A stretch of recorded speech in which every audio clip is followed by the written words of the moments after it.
take a walk outside today. Gonna see what we can find today. We're gonna take a walk outside today. Gonna see what we can find today. We went down and looked at the boats that the people would be racing in, and they were beautiful. Probably 30 some odd feet and monohulls. When we went down to the inside, you know, the cabin, there was still plastic on the tables. Like, they were basically unused. Gorgeous, gorgeous boats. And we had a little bit of a discussion on how the next day was going to go, because that was when everything was going to happen. And I still wasn't completely sure what all I was doing, so I was really glad to have that talk.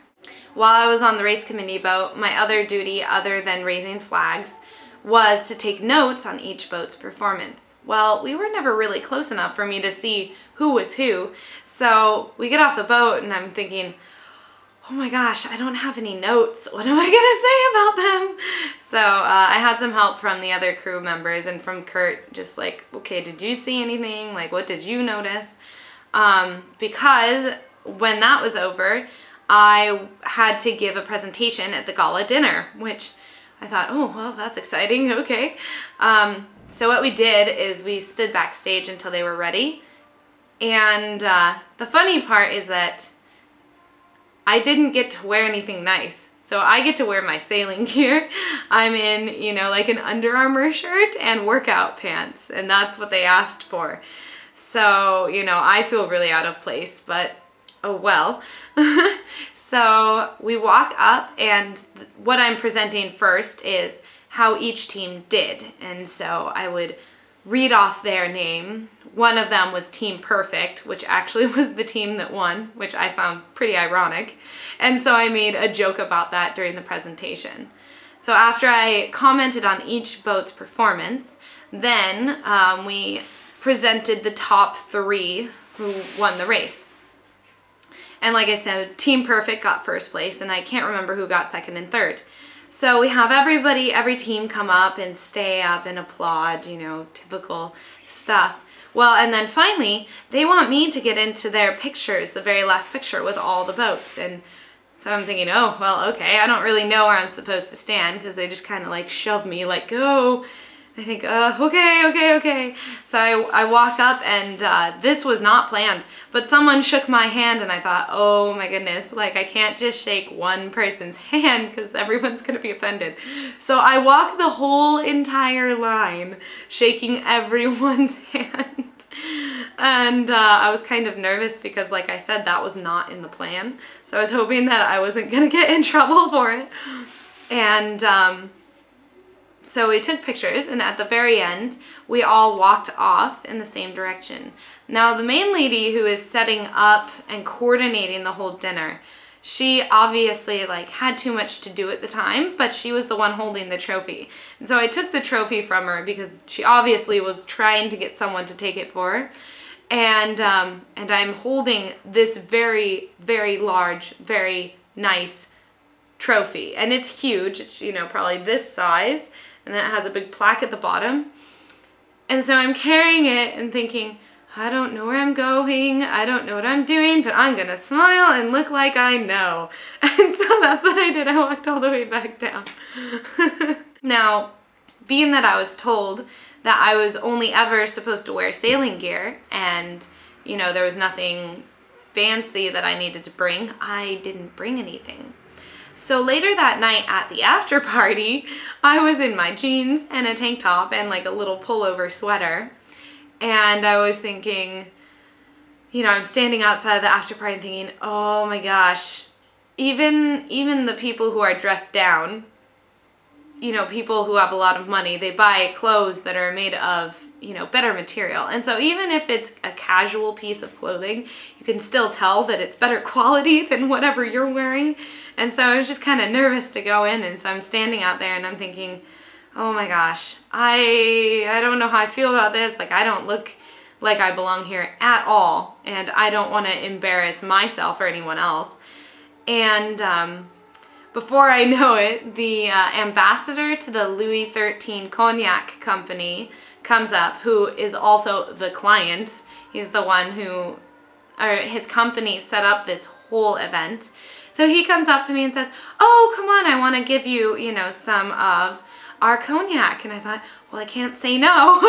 So I go ahead and walk in, and he serves me a bit of the cognac. And most of you know that I don't drink, but I have to say that was excellent alcohol. It was very, very good. And of course, high quality makes everything better. So I have a little bit of it and it tastes wonderful, but I do tell him, like, I don't drink very much, so please only give me a little. And so I'm happily sipping on it, and he says, you know, I need to go attend to everyone else, but I'll be right back, give me a second. So he comes back and he gives me one of the crystal, like, serving glasses. This is the Louis XIII brand, and it's de Remy Martin Grand Champagne Cognac, and I'm sure I'm saying it wrong, but I'm trying. And then this is the beautiful glass that I got, and you can tell it's really high quality and probably way out of my league, but I have one, so that's fun. And it's quite beautiful and definitely has sometimes the colors of the rainbow if it gets in the light, so it's a fun piece to have. So I'm presented this glass, and, you know, to me it's just like, oh my god, thank you. Like, I don't have any money, so, you know, I'm not like gonna buy anything. I'm just a poor teacher. And the funny part about him is that he was making some very obvious comments, asking me what I thought about Chinese men. In fact, that's exactly what he asked me. We were chatting and I was, you know, trying to be charming and, you know, hold my own in a situation where I don't really know what to do. And he asked me, so what do you think about Chinese men? And I thought for a split second before answering, oh my god, what? What am I gonna say? And I just tried to answer honestly, and I said, you know, I've only been here 6 weeks, so I don't really know. And to be perfectly frank, I haven't thought about it. I've been a little bit preoccupied with teaching and sailing and, you know, anything else that's going on in my life. So he kind of, I don't know if he exactly knew what to say to that, but I hope I didn't offend him. And then afterwards he was saying, I was saying that my job is it's really difficult and I'm really challenged by it, and not in a way that I enjoy. You know, I'm thinking about just being a student next term instead, since I'm here, you know, with the ability to be a student. So he told me, well, you should come to Shanghai, you know, you'll have more opportunities there. And I said, well, if you give me a job, maybe I will, because I can't exactly just get up and move. And he said, okay. So since then, I've gotten an email back from him saying that he's going to check with his resources center and see what happens. So maybe I'll be in Shanghai.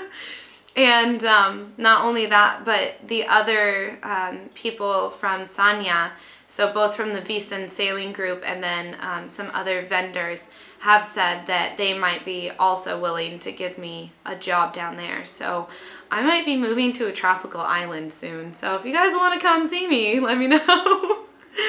Oh my. So it's been a really, really, really fun trip, and I'm just hoping that, you know, one of those jobs will come through and I can, you know, stop teaching, because it's really, it does not work for me. I don't like it. And I have to get up at 5:30 in the morning just to get there. Ugh.